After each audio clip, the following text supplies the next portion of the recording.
Assalamualaikum warahmatullahi wabarakatuh. Salam sejahtera bagi kita semua. Halo, apa kabar teman-teman? Sehat ya?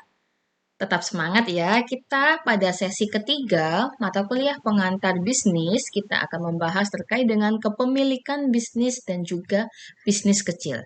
Materi ini kita akan bahas lebih detail terkait dengan bagaimana sih bisnis kecil itu bisa memainkan peran dalam layanan, konstruksi, perdagangan besar, eceran, keuangan, asuransi, dan lain sebagainya.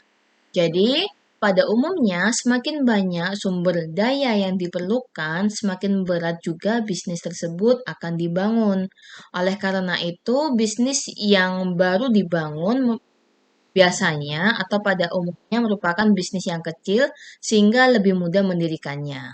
Nah, bentuk kepemilikan bisnis legal yang sesuai dengan hukum bisa dipilih oleh para pelaku bisnis dan jarang sekali terkait dengan persoalan pelanggan.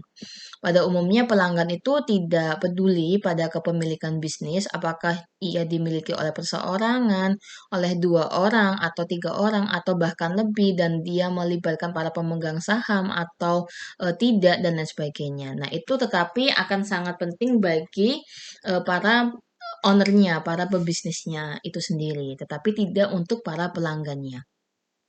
Nah, jika kita membicarakan terkait dengan bisnis kecil yang mana itu jumlahnya lebih dari setengah dari jumlah bisnis swasta yang dimiliki oleh secara pribadi, setiap bisnis kecil ini pastinya menunjukkan visi dari pemiliknya agar ia berhasil dalam penyediaan barang dan jasa.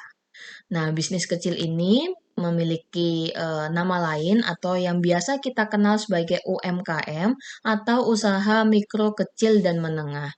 Yang mana sektor bisnis ini merupakan jantung dari perekonomian suatu negara.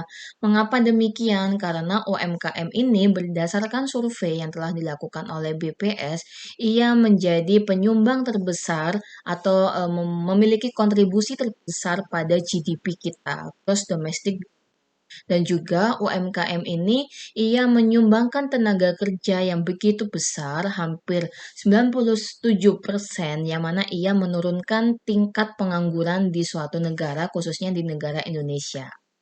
Jadi pada modul keempat, ya teman-teman bisa baca pada modul keempat, kita bahas terkait dengan kepemilikan bisnis dan juga bisnis kecil atau UMKM.